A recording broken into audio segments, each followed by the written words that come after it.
Morte de um espírita. Sociedade, 8 de julho de 1859.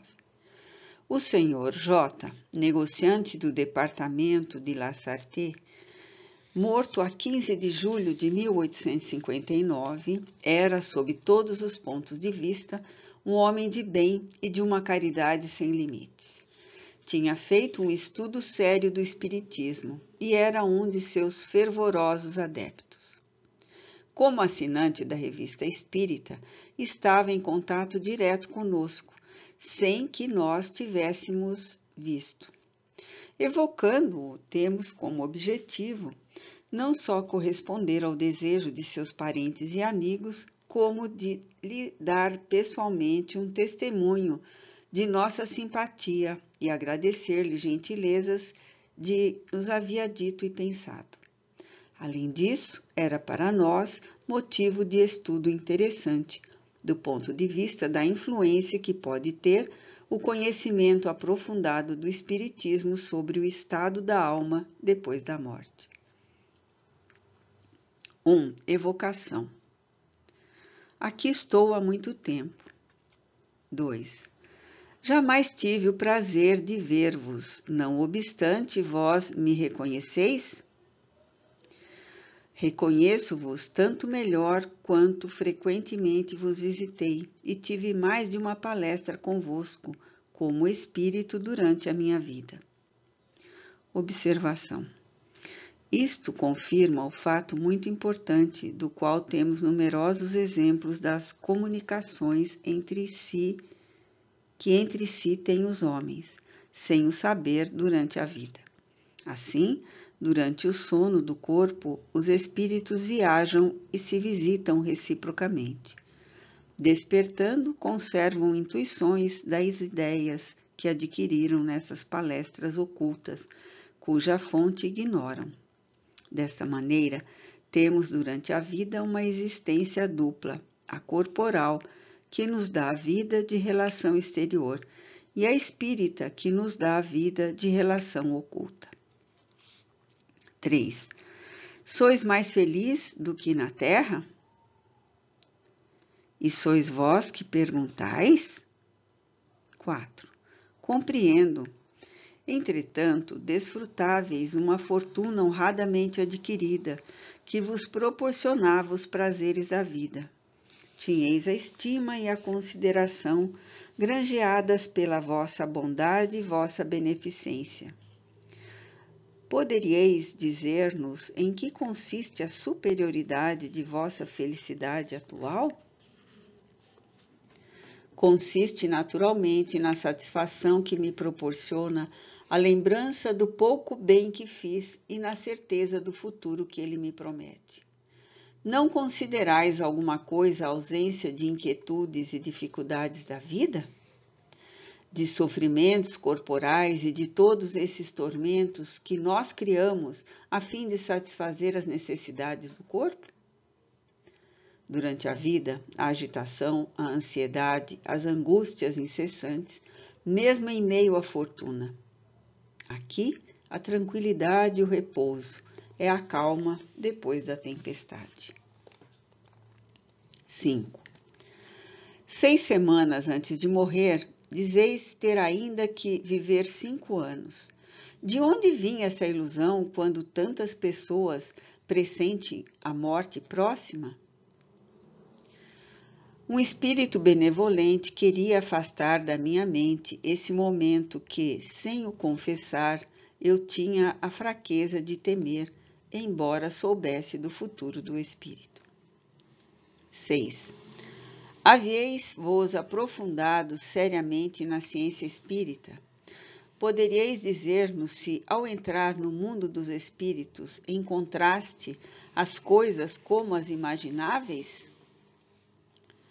Mais ou menos a mesma coisa, salvo algumas questões de detalhe que eu tinha compreendido mal. 7. A leitura atenta que fazeis da Revista Espírita e do Livro dos Espíritos vos ajudaram bastante nisso? Incontestavelmente. Foi isso principalmente o que me preparou a minha entrada na verdadeira vida. 8. Sentistes algum espanto quando vos encontraste no mundo dos espíritos? Impossível que fosse de outro modo. Contudo, espanto não é bem o vocábulo. Melhor seria dizer admiração. É tão difícil fazer-se uma ideia do que é isto. Observação. Aquele que antes de ir habitar um país o estudou nos livros, identificou-se com os costumes dos seus habitantes, com a sua configuração, o seu aspecto, por meio de desenhos, de plantas e de descrições, fica sem dúvida menos surpreendido do que o que não leva nenhuma ideia. Entretanto, a realidade lhe mostra uma porção de detalhes que não tinha previsto e que o impressionam. Deve-se dar o mesmo no mundo dos espíritos, cujas maravilhas não podemos totalmente compreender, porque há coisas que ultrapassam o nosso entendimento. 9. Deixando o corpo, vistes e reconhecestes imediatamente alguns espíritos junto a vós? Sim, e espíritos queridos. 10. Que pensais agora do futuro do espiritismo? Um futuro mais belo do que pensais, apesar da vossa fé e do vosso desejo. 11. Vossos conhecimentos relativos a assuntos espíritas, sem dúvida, vos permitirão responder com precisão a algumas perguntas. Podereis descrever claramente o que se passou convosco no momento em que o corpo deu o último suspiro e o vosso espírito se achou livre? Acho pessoalmente muito difícil poder encontrar um meio de vos fazer compreender de maneira diferente da que já se fez, comparando a sensação que a gente experimenta ao despertar de um sono profundo. Esse despertar é mais ou menos lento e difícil, em razão direta da situação moral do espírito, e nunca deixa de ser fortemente influenciado pelas circunstâncias que acompanham a morte. Observação. Isto está de acordo com todas as observações feitas sobre o estado do espírito no momento de separar-se do corpo. Vimos sempre as circunstâncias morais e materiais que acompanham a morte reagirem poderosamente sobre o estado do espírito nos primeiros momentos. 12. Vosso espírito conservou a consciência de sua existência até o último momento e a recobrou imediatamente? Houve um momento de falta de lucidez? Qual foi a sua duração? Houve um instante de perturbação, quase que inapreciável para mim. 13. O momento de despertar teve algo de penoso? Não, pelo contrário. Eu me sentia, se assim posso falar, alegre e disposto, como se tivesse respirado um ar puro ao sair de uma sala cheia de fumaça. Observação. Comparação engenhosa que só pode ser a pura expressão da verdade. 14. Lembrai-vos da existência que tivestes antes desta que acabais de deixar? Qual foi ela? Lembro-me como melhor se pode. Eu era um bom criado junto de um bom senhor que me recebeu em companhia de outros, a minha estrada neste mundo de bem-aventurado. 15. Creio que o vosso irmão se ocupa menos das questões espíritas do que vós ocupáveis.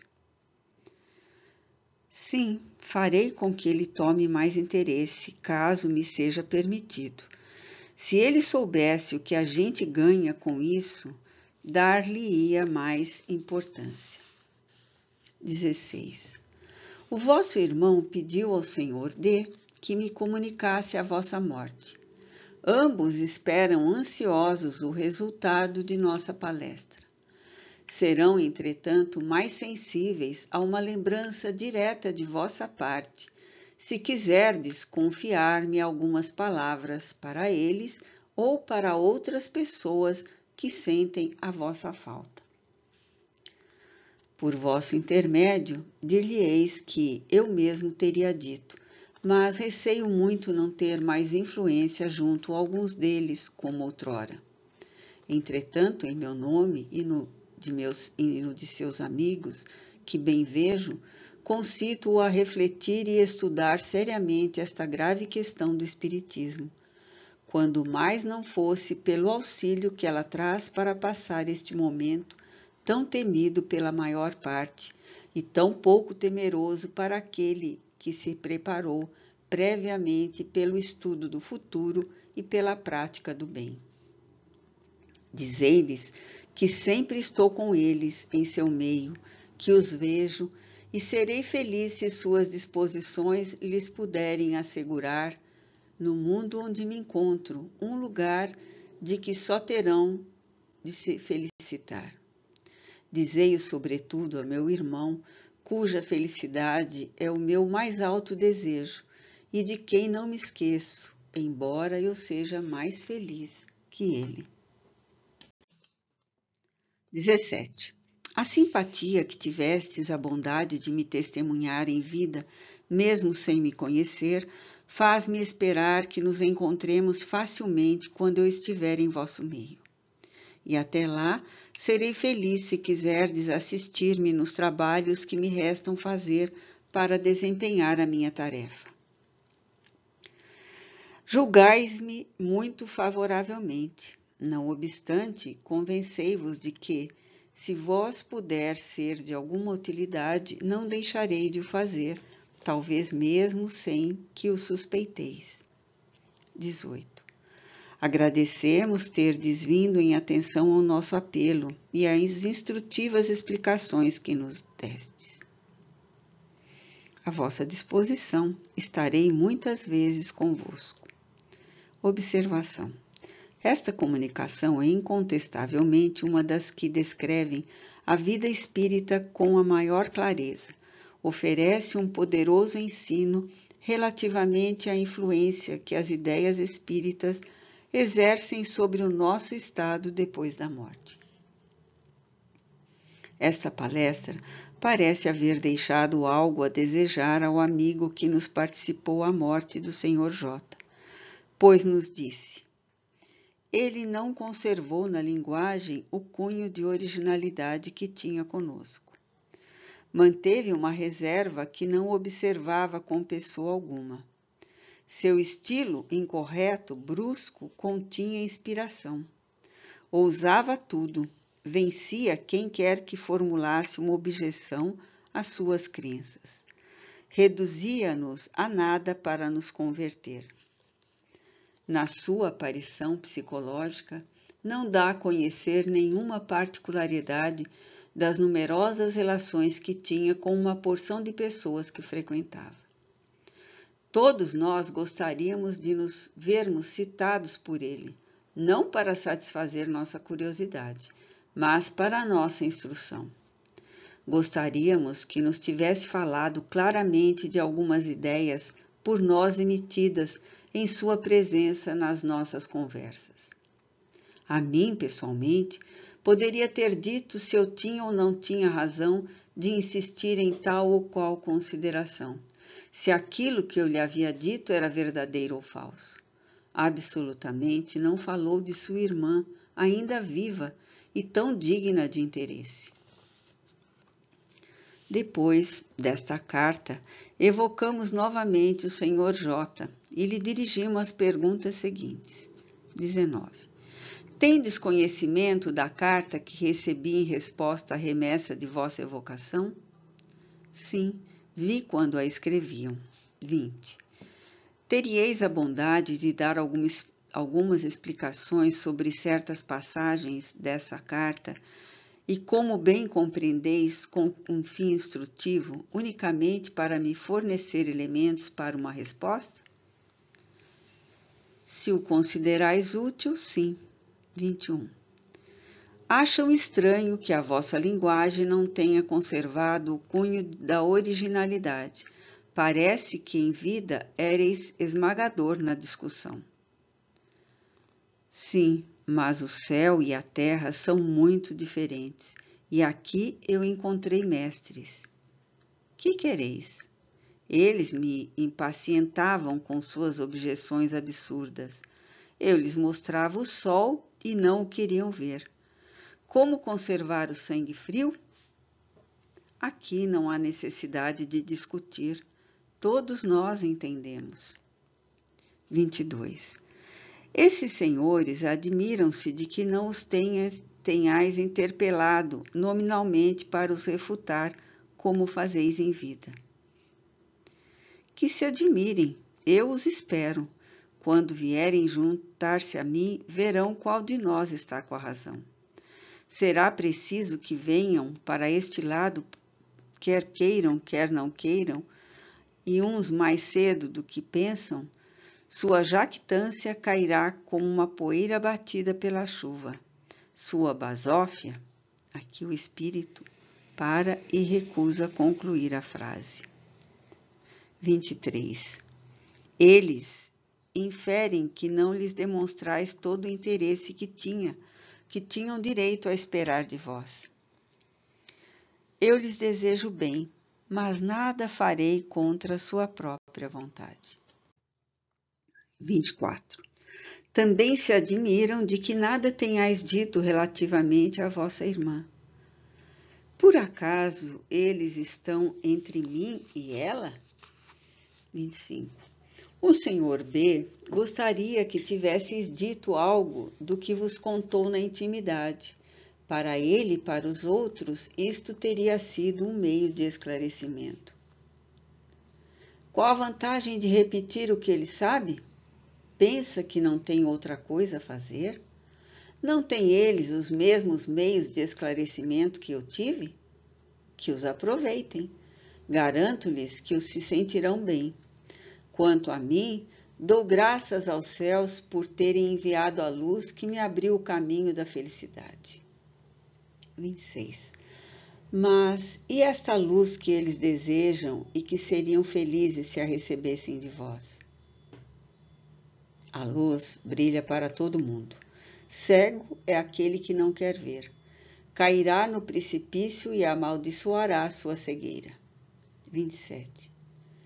Vossa linguagem me parece marcada por grande severidade. Não me acharam eles muito brando? 28.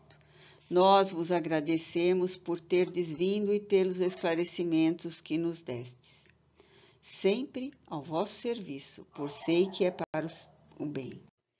As tempestades. Papel dos espíritos nos fenômenos naturais. Sociedade, 22 de julho de 1859. 1. A. F. R. Arago. Disseram-nos que a tempestade de Solferino tinha um objetivo providencial e nos assinalaram vários fatos desse gênero, principalmente em fevereiro e junho de 1848. Durante os combates, tinham essas tempestades um fim análogo? Quase todas. 2. Interrogado a respeito, disse-nos o espírito que em tais circunstâncias só Deus agia, sem intermediários. Permitimos-nos algumas perguntas a respeito que vos peçamos resolvê-las com a vossa clareza habitual. Compreendemos perfeitamente que a vontade de Deus seja a causa primeira, nisto como em todas as coisas. Mas também sabemos que os espíritos são seus agentes. Ora, se sabemos que os espíritos exercem ação sobre a matéria, não vemos por que alguns deles não tivessem ação sobre os elementos, a fim de os agitar, de os acalmar, de os dirigir. Mas é evidente, isto não pode ser de outro modo. Deus não age diretamente sobre a matéria. Tem seus agentes dedicados em todos os graus da escala dos mundos. Evocado, o espírito falou assim por ter um conhecimento imperfeito dessas leis, como das leis da guerra. Observação. A comunicação do oficial acima referida foi obtida a 1º de julho. Esta foi a 22 e por um outro médium. Na pergunta, nada indica a qualidade do primeiro espírito evocado, qualidade que, espontaneamente, este que acaba de responder lembrou. Esta circunstância é característica e prova que o pensamento do médium absolutamente não influiu na resposta. É assim que, numa porção de circunstâncias fortuitas, o espírito tanto revela sua identidade como sua independência. Eis porque dizemos que é preciso ver muito e muito observar. Então, descobrimos uma porção de nuances que escapam ao observador superficial e apressado. Sabe-se que é preciso apanhar os fatos quando estes se apresentam e que não será provocando-os que serão obtidos. O observador atento e paciente encontra sempre algo a respingar. 3. A mitologia está inteiramente fundada sobre as ideias espíritas. Nela encontramos todas as propriedades dos espíritos, com a diferença de que os antigos os haviam transformado em deuses. Ora, a mitologia nos representa esses deuses ou espíritos com atribuições especiais. Assim, uns são encarregados dos ventos, outros dos raios, outros do presidir a vegetação, etc. Essa crença será destituída de fundamento? É tão pouco destituída de fundamento que está ainda abaixo da verdade. 4. No começo de nossas comunicações, os espíritos nos disseram coisas que parecem confirmar esse princípio. Disseram-nos, por exemplo, que certos espíritos habitam mais especialmente o interior da Terra e presidem aos fenômenos geológicos. Sim, e não tardareis muito a ter a explicação de tudo isso. 5.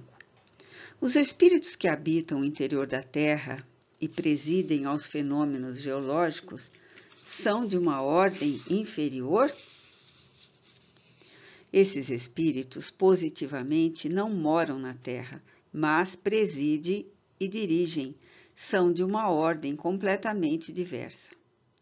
6. São espíritos que se encarnam em homens como nós? Serão e foram. Eu vos direi mais a respeito dentro de pouco tempo, se quiserdes. O lar de uma família espírita.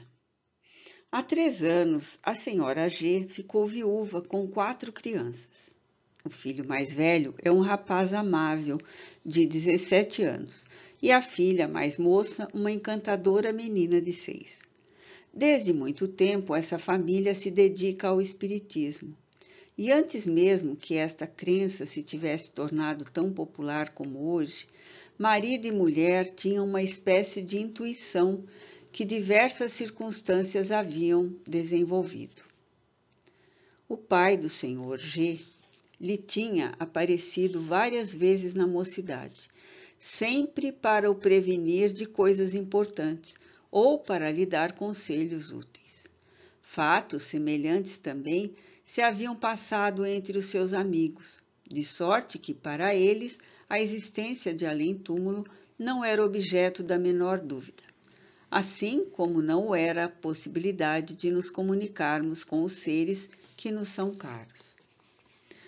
Quando o Espiritismo surgiu, foi apenas a confirmação de uma ideia bem assentada e santificada pelos sentimentos de uma religião esclarecida, pois aquela família é um modelo de piedade e de caridade evangélica. Na nova ciência, aprenderam os meios mais diretos de comunicação. A mãe e um dos filhos tornaram-se excelentes médiuns. Mas, longe de empregar essa faculdade em questões fúteis, todos a consideravam como precioso dom da providência, do qual não era permitido servir-se senão para coisas sérias. Assim, jamais a praticavam sem recolhimento e respeito, e longe das vistas dos importunos e curiosos. Nesse meio tempo, o pai adoeceu, E, pressentindo seu fim próximo, reuniu os filhos e lhes disse: Meus caros filhos e minha amada mulher, Deus me chama para ele. Sinto que vou deixar-vos daqui a pouco, mas também sinto que por vossa fé na imortalidade encontrareis a força para suportar essa separação com coragem, assim como eu levo o conselho de que poderei sempre estar entre vós e vos ajudar com os meus conselhos. Assim, chamai-me quando eu não estiver mais na terra. Virei sentar-me ao vosso lado, conversar convosco como fazem os nossos antepassados. Porque, na verdade, estaremos menos separados do que se eu partisse para uma terra distante. Minha cara esposa, deixo-te uma grande tarefa, mas quando mais pesada for, mais gloriosa será. Tenho a certeza de que os nossos filhos te ajudarão a suportá-la. Não é, meus filhos? Auxiliareis a vossa mãe, evitareis tudo quanto possa fazê-la sofrer, sereis bons e benevolentes para com todos. Estendereis a mão aos vossos irmãos infelizes, porque não haveis de querer estendê-la um dia pedindo em vão para vós. Que a paz e a concórdia e a união reine entre vós, que jamais o interesse vos separe, porque o interesse material é a maior barreira entre a terra e o céu. Pensai que estarei sempre junto a vós, que vos verei como vos vejo neste momento. E ainda melhor, pois verei o vosso pensamento. Não queirais, assim, entristecer-me depois da morte, do mesmo modo que não o fizeste em minha vida. É um espetáculo realmente edificante a vida dessa piedosa família. Alimentadas nas ideias espíritas, estas crianças não se consideraram separadas do pai. Para elas, ele está presente. Temem praticar a menor ação que o possa desagradar. Uma noite por semana, e às vezes mais, é consagrada a conversar com ele. Existem, porém, as necessidades da vida, que devem ser providas, pois a família não é rica. E por isso que um dia certo é marcado para essas conversas piedosas e sempre esperadas com impaciência. Muitas vezes pergunta a pequenina: é hoje que papai vem? Nesse dia, realizam conversas familiares e recebem instruções proporcionadas à inteligência, por vezes infantis, por vezes graves e sublimes. São conselhos dados a propósito de pequenas travessuras que ele assinala. Se faz elogios, também não falta a crítica. E o culpado baixa os olhos como se o pai estivesse à sua frente. Pede-lhe perdão e este, por vezes, só é concedido depois de algumas semanas de prova. Sua sentença é esperada com febril ansiedade. Então, que alegria quando o pai diz: estou contente contigo. Entretanto, a mais terrível ameaça é dizer: não virei na próxima semana. A festa anual não é esquecida. É sempre um dia solene para o qual convidam os avós e demais mortos da família, sem esquecer um irmãozinho falecido há alguns anos. Os retratos são enfeitados de flores. Cada criança prepara um pequeno trabalho, por vezes mesmo uma saudação tradicional. O mais velho faz uma dissertação sobre assunto grave. Uma das meninas toca um trecho de música. A menor recita uma fábula. É o dia das grandes comunicações e cada convidado recebe uma lembrança dos amigos que deixou na terra. Como são belas essas reuniões na sua tocante simplicidade. Como tudo ali fala ao coração. Como é possível sair delas sem estar impregnado do amor do bem? Nenhum olhar de mofa, nenhum sorriso cético vem perturbar o piedoso recolhimento. Alguns amigos partilham das mesmas convicções e, devotados à religião da família, são os únicos admitidos a participar deste banquete do sentimento. Ride quando quiserdes, vós que zombais das coisas mais santas. Por mais soberbos e endurecidos que sejais, não vos faço a injúria de acreditar que o vosso orgulho possa ficar impassível e frio ante um tal espetáculo. Um dia, entretanto, foi de luto para a família, dia de verdadeiro pesar. O pai havia anunciado que durante algum tempo, longo tempo mesmo, não poderia vir. Uma grande e importante missão o chamava longe da terra. A festa anual não deixou de ser celebrada, mas foi triste, pois o pai lá não estava. Partindo, havia dito: meus filhos, que em minha volta eu encontre todos dignos de mim, e cada um se esforce por tornar-se digno dele. Eles ainda esperam. Nota explicativa. A festa anual mencionada é a do Dia dos Finados, que era celebrada pelos druidas e foi adotada na França pelo abade de Cluny, Santo Odilon, em 995, mais tarde oficializada pela Igreja. Para essa família, era o Dia dos Espíritos. Aforismos espíritas e pensamentos avulsos. Quando evocamos um parente ou amigo, qualquer que seja a afeição que ele nos tenha conservado, não nos devemos empolgar por esses lances de ternura que pareceriam naturais depois de uma separação dolorosa. Por ser calma, a afeição não é menos sentida e pode ser mais real que a que se traduz por grandes demonstrações. Os espíritos pensam, mas não agem como os homens. Dois espíritos amigos se veem, amam-se, sentem-se felizes por se aproximarem, mas não têm necessidade de se atirarem aos braços um do outro. Quando se comunicam conosco pela escrita, uma palavra amiga lhe basta e lhes diz mais que as frases enfáticas. Allan Kardec.